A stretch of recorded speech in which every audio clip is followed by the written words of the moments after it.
This is Truman Beach on the wild west coast near Punakaiki. Waterfall coming down onto the beach.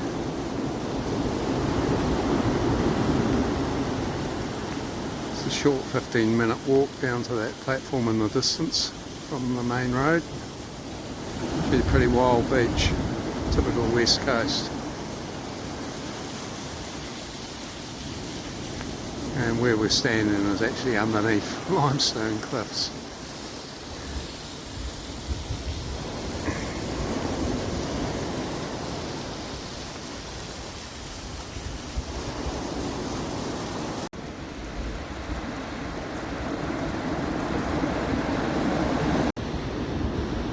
Wow, the west coast is full of surprises. Never would have guessed this little beach was at the end of this track.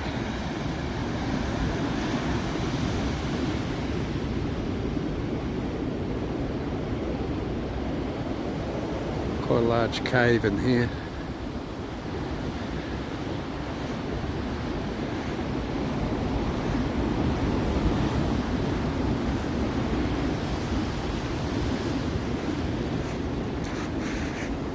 I don't think I'd want to be here in an earthquake.